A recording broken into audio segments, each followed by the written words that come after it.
that he was not gay. Now, my thing is this: if you don't want people to know your business, then you just don't speak on it. Now, you're not going to make me look like a damn fool. I don't care who you are. I don't care how big of a star you are. You're not about to make me look like a fool. To my family, friends, supporters, and colleagues, I want to speak to you directly and from the heart. This is a shakedown. I'm going to be open, transparent, and defend myself because this isn't right. This is all being ordered. The former personal fashion consultant for Shannon Sharpe has just released what might be considered the most explosive piece of evidence yet, aiming to establish that Shannon has been concealing his true identity all along.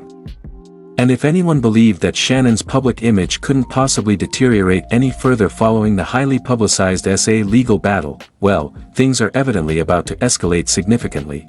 Although Shannon's legal entanglement involving an alleged assault has been dominating headlines for the past several weeks, yes, you've definitely seen it. Now his previous stylist is asserting that this entire spectacle is merely a segment of a broader narrative. Something he describes as Shannon's initiation into a Hollywood-style public degradation ritual.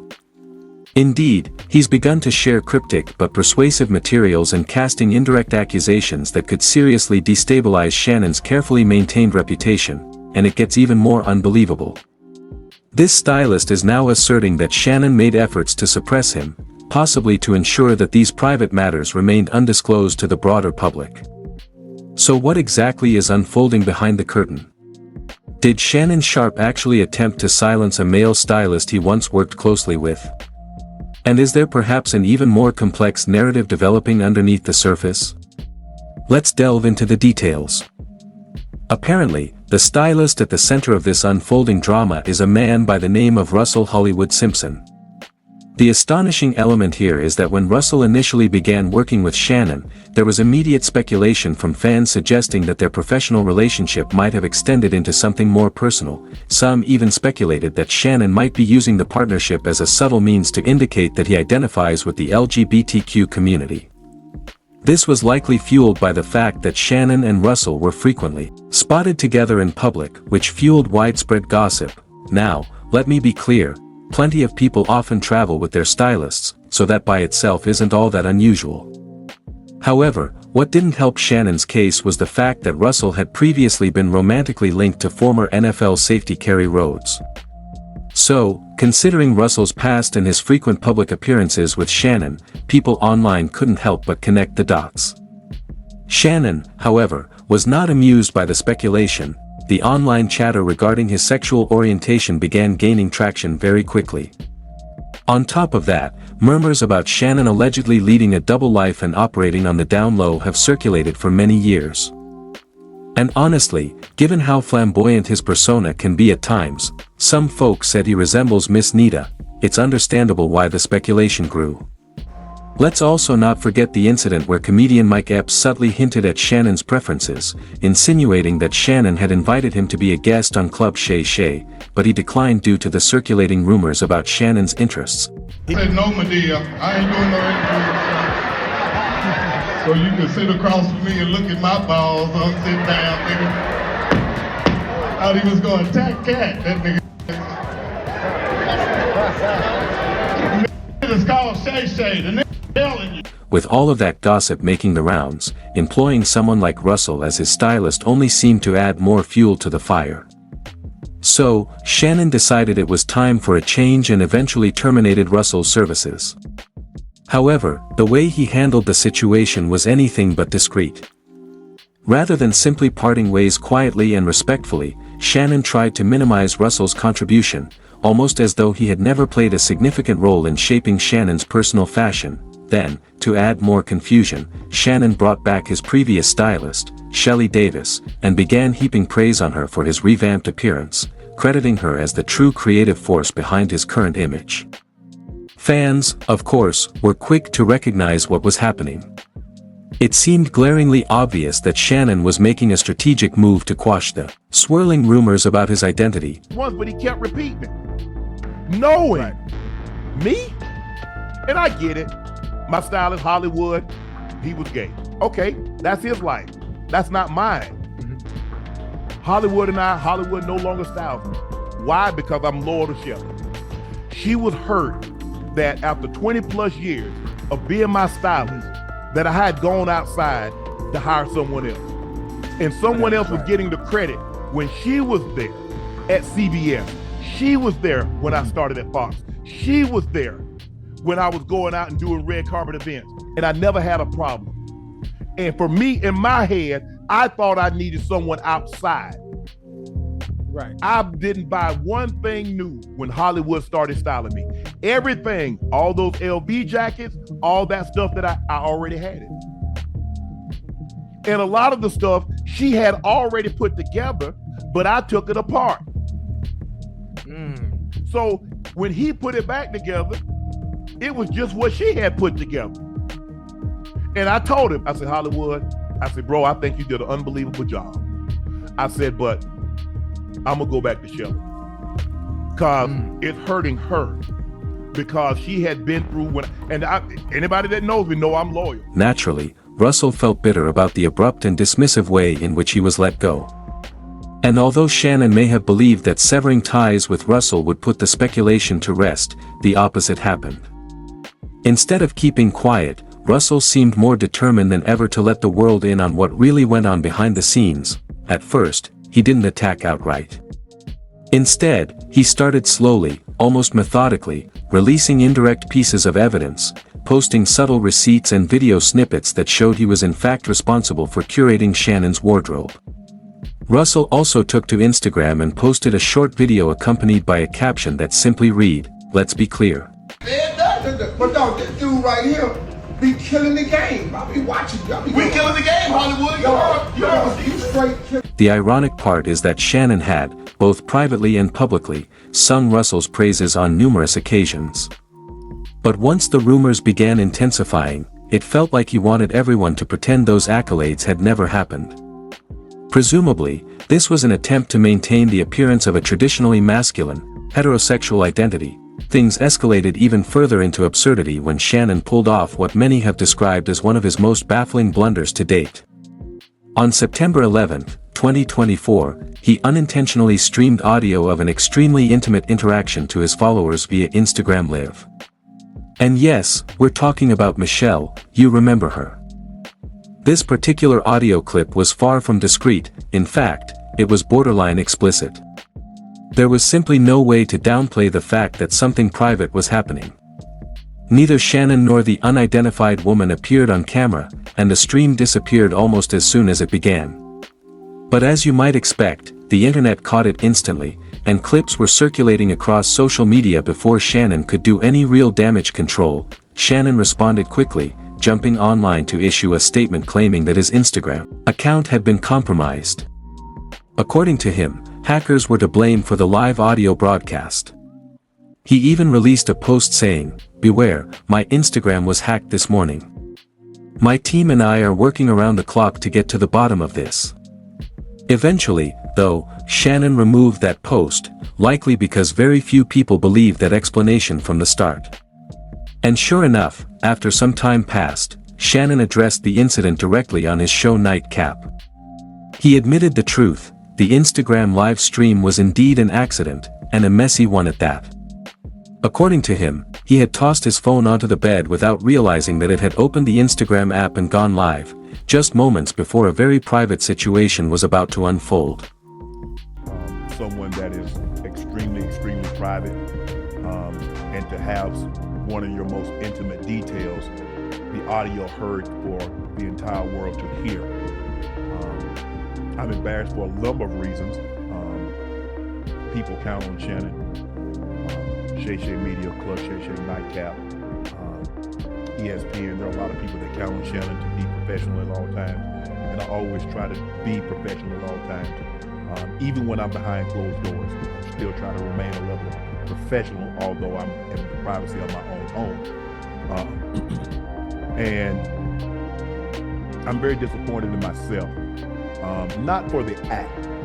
I think there are millions and billions of people of consenting age that engage in activities.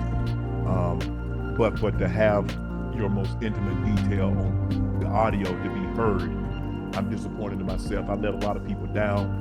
My kids, I reached out to them. I called my sister.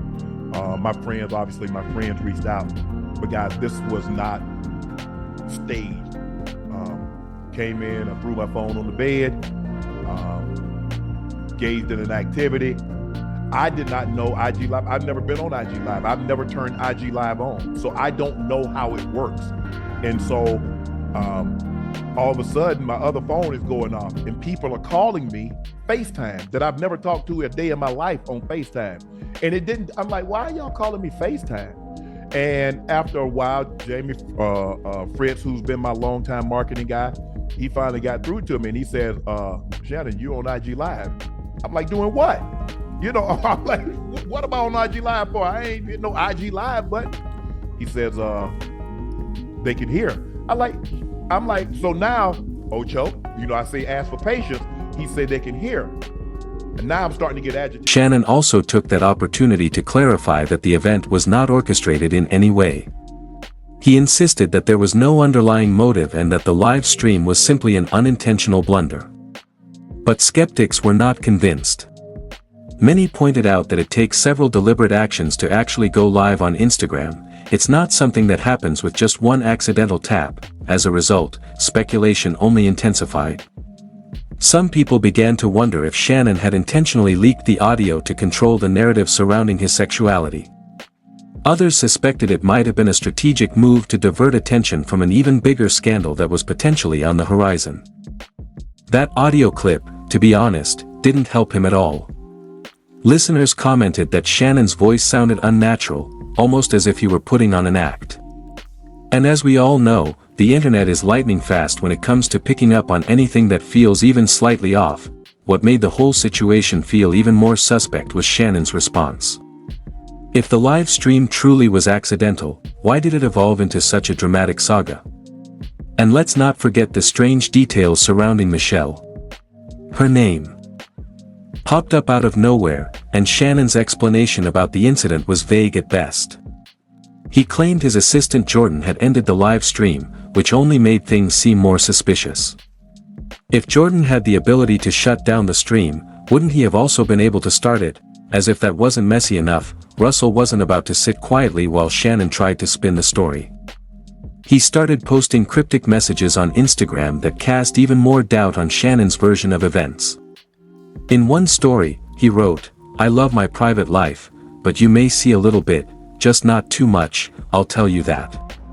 He also admitted, "The hardest thing I've ever done was stay quiet." But his ambiguity didn't last long. Eventually, Russell stopped beating around the bush and called Shannon out directly. In one post, he wrote, "Accidentally going live requires you to open the app, swipe right, then swipe left twice, and then tap the button. Absolutely, insanely impossible." It was as though he desperately wanted to expose the full story but was holding back, waiting for the perfect moment. He further teased followers with a post that read, "So much I want to say. But nah," followed by a caption that read, "I'll wait until the right time." He even added, "I know how Shannon operates, and I wouldn't put it past him to have orchestrated something like this." Keep in mind, Russell is the same person who once exposed NFL player Kerry Rhodes for allegedly hiding his true identity. Interview 1126-1150. So, when someone like Russell begins to suggest that another public figure is secretly living a double life, people tend to take it seriously. That's why eyebrows were raised when he didn't go all the way in revealing Shannon's secrets. Some fans believe Shannon may have intervened and effectively silenced him, even after they officially cut ties. Reports suggest that Shannon continued to monitor Russell, worried he might eventually spill sensitive details. And when public criticism didn't shut Russell down, Shannon allegedly shifted gears. Word on the street is that Russell was offered a spot on a Bravo reality show, but Shannon supposedly stepped in to block the opportunity before it could move forward. According to Media Takeout, Russell's team has been in contact with blogger Tasha K, claiming that Shannon is doing everything in his power to prevent Russell from speaking out or gaining more public exposure. With Shannon's latest legal issues taking center stage, Russell has not held back, hinting in a recent Instagram post that he played a crucial role in helping Shannon avoid negative publicity. He implied that he acted almost like a fixer or personal handler. Similar to a real-life Olivia Pope, he wrote, "See, when I was around, you never heard a word. I had everything under control. And as messy as that sounds, things are only getting worse. Russell's revelations have cracked open a much larger scandal. Reportedly, Shannon's former bodyguard, who goes by the name Saka Zumba, has come forward claiming that Shannon attended Diddy's infamous parties and that he met his current partner at one of these so-called freak-off events. Now, no one is sure whether that partner is the same Jane Doe currently suing Shannon for $50 million, or another woman he started seeing afterward. Saka Zumba claims to have footage placing Shannon at these controversial events, yes. The same ones that have been the subject of rumors for years, but he didn't stop there.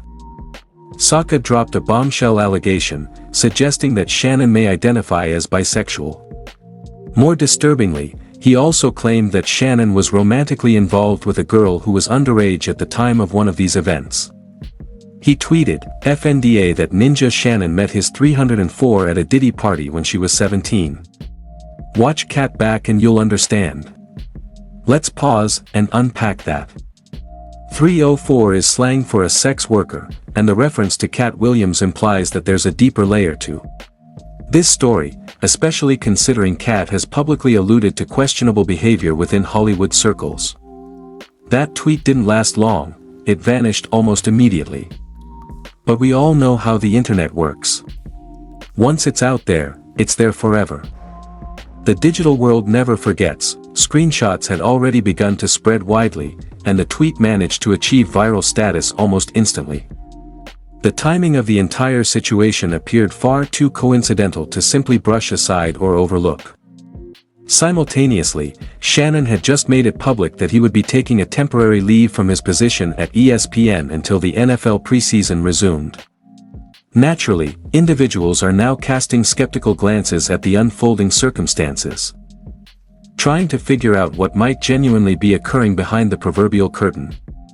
And let's not pretend to be oblivious, this isn't the initial instance where a celebrity's personal security detail has come forward to reveal the chaotic and scandalous behavior that is rumored to take place at Diddy's notorious social gatherings. In fact, such chatter has circulated through the corridors of Hollywood for quite some time now.